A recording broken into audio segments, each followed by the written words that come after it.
Web Novel, Chapter 631, Friend or Foe Part 1. It's none of my business, Lith replied. Floria's recovery was slow because she had suffered extensive damage, and because of her fatigue, Kyla hadn't much life force to spare. Floria had several broken bones, punctured organs, and was bleeding out of her head, mouth, and nostrils. She was deadly pale, gurgling more blood with each breath she took. I already risked my life to protect you guys from that thing at great personal cost. I will not waste my mana on a stranger when the life of another of my friends is on the line. He started to support Kyla's spell, stopping Floria's internal bleeding before it was too late. He could have fixed her in the blink of an eye, but with Kyla monitoring Floria's condition, he had to pretend to be a normal mage, incapable of recovering his full strength with just a few deep breaths. Great Mage Verhan, the duty of all the members of the army is to protect life without giving preferential treatments. The woman from the Black Griffin was seething with anger. Her shoulder-length gray hair was dancing in the air due to the mana exuding from her body, and her eyes were reduced to 2 fiery slits. Yet she was holding her left arm in pain. The healing spell from her magic ring would take a while to heal her completely, and until that happened, she was unable to cast spells. Fake mages needed both arms and magic words to use magic. The captain performed her duty honorably, and with your actions, you were wasting her sacrifice. You should. Talking about Floria as if she was already dead made Lith snap. His right forefinger whipped as a scorpion's tail, releasing a small air bullet that struck the injured shoulder right where it would hurt the most. With his innate skill for death blows and extensive knowledge of the human body, Lith didn't even need to use life vision to find the right spot. The bullet was weak, barely as strong as a push, yet enough to rattle the bone fragments inside the professor's body like it was a flesh maraca. It caused her a pain so intense that the woman fainted without emitting a sound. That's why I hate academics, Marak said while treating the assistant from the Black Griffin. Healing wasn't a specialization he had learned back when he was a student at the Crystal Griffin, but after becoming a ranger, he had quickly understood how dangerous it was not being able to treat all kinds of wounds. It had taken him some time, but the army had provided him with all he needed to become an excellent healer. You think you were so much better than us because of your knowledge, yet when shit happens, you're as useful as a third nostril. Because we chose to wear a uniform, it doesn't make us expendable. Instead of running your mouths for whining, help yourselves. Our lives aren't any less important than yours. Kyla felt the sting of those words as well. After leaving the academy, she had neglected physical training, thinking that always being either at her home or at the White Griffin made it unnecessary. What good is a healer that gets exhausted after a long walk? Lith has walked as much as I did, fought for his life, and yet he still has enough energy to help Floria. I'm no different from that old hag. I'm too dependent on others in times of crisis, she thought. Once Floria's condition was stabilized, Lith helped the others. Every one of those present was able to use Tier 3 healing magic and had plenty of potions, so only a handful of people were still injured. When the healers were done, the group in the tunnel looked like war survivors. Their clothes were damaged, their bodies weakened from either performing or receiving the healing, making their breath ragged and irregular. Except for Lith, who thanks to invigoration was still at his peak condition. What kind of monster are you? How the heck did you survive those black rays? Marak was proud of his stamina, yet after sharing his life force with the wounded, he wasn't faring any better than one of the old fossils. He would gladly take a few hours long nap, if given the chance. Or a calcum, Lith replied. I recently forge mastered a skinwalker armor out of it. The results are way better than I expected. What? That's impossible, Marak said, quickly followed by a few experts. I'm no forge master, but when I commissioned one, I was told that the spell reacts erratically with metals. That's why skinwalkers are always made out of clothes. Believe what you want, the important thing now is getting out of here. The abomination might return, and with the crystals surrounding us, we can't set a proper defensive perimeter nor use spells for self-defense. Must I remind you that I've lost my weapon? Lith was eager to change the topic. Back when he didn't find a metal skinwalker on the army's catalog, nor on the association's one, he had simply thought that just like many items of his interest, they were hidden to the public and reserved for the elites. His objective had always been to copy and improve the best artifacts money could buy, so he had never stopped considering that there could be a different explanation. Opening the collapsed corridor is too dangerous. We must warp to the outside. A panicked youth from the Lightning Griffin tried to cast the dimensional spell, but his master slapped him, interrupting his cast. Don't panic, you idiot. The rangers could blink because the dimensional rift it creates is weak and lasts for a split second. If you open a dimensional corridor, we might all die. Even if the warp steps had never been completed, some of the crystals protruding from the walls started to tremble madly, resonating with the huge amount of released mana. Everyone stopped what they were doing, even breathing. After a few seconds, everything went back to normal. I agree with Ranger Verhan on the matter, Marak said out loud, for everyone to listen. I would like to rest too, but this position is a defensive nightmare.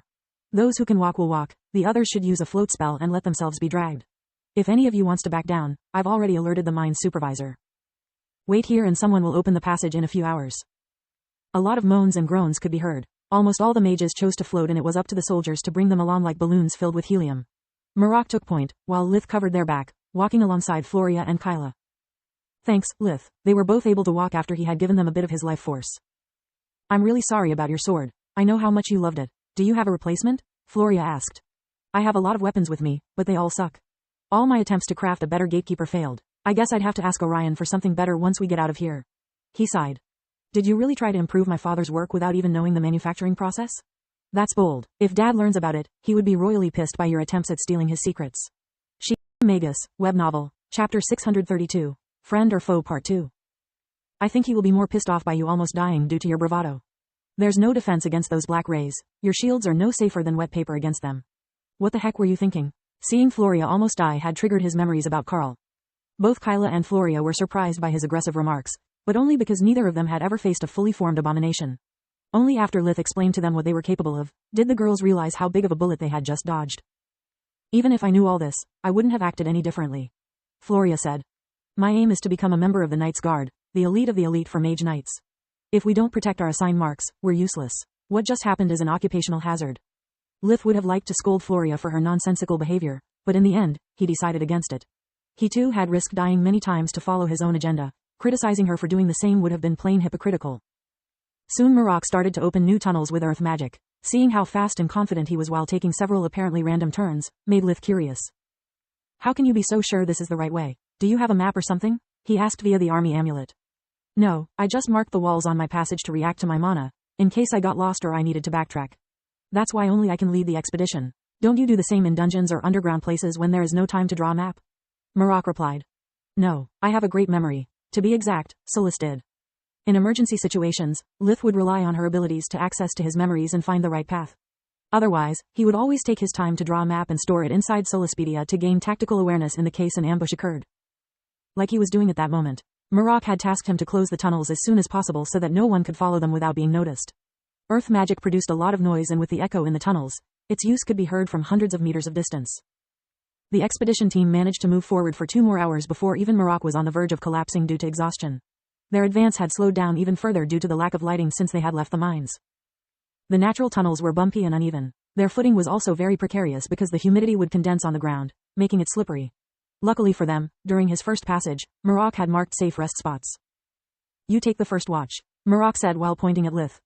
Then have someone relieve you after 1 hour, I don't care who. I'll take the last watch. We're not moving from here before 4 hours minimum. Before any of the soldiers could complain that he wasn't their commanding officer, Marok was already asleep. His behavior caused many grumbles, but they didn't last long. Everyone was so tired that they fell asleep the moment they sat down. Lith checked his surroundings with life vision. The light coming from the crystal mines was far enough to allow him to scout far and wide, making sure that there was no imminent threat. He even performed a life detection array to cover more ground.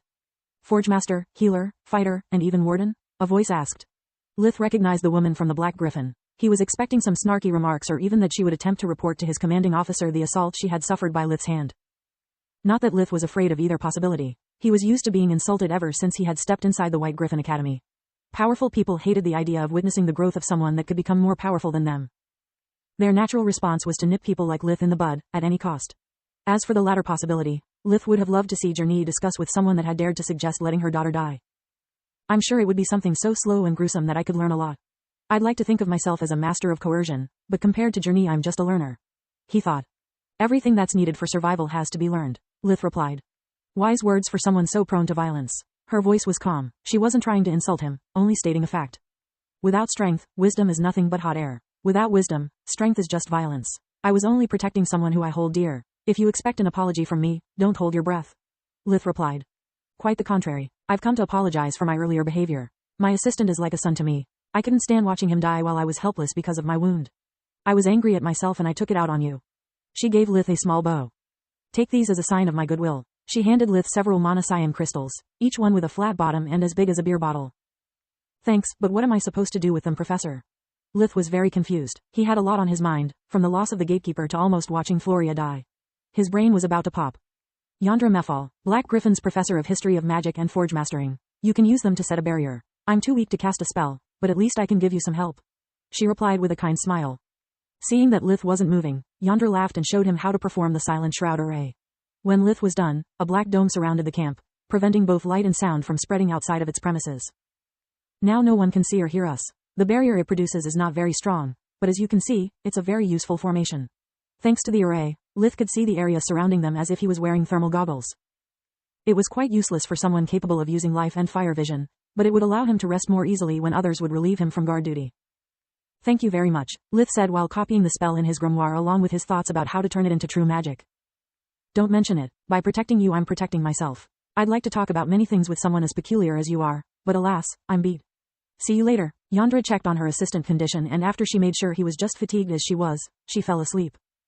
Lith followed her example and went checking on his friends. Marak didn't seem to need his help and judging by his snoring, he was having a good time. Kyla and Floria were both sleeping. Invigoration confirmed to him that there was nothing wrong with them. Since there was no point in waking them up, Lith started to circle around the edges of the formation while using accumulation. The tunnel was quiet. There was no noise nor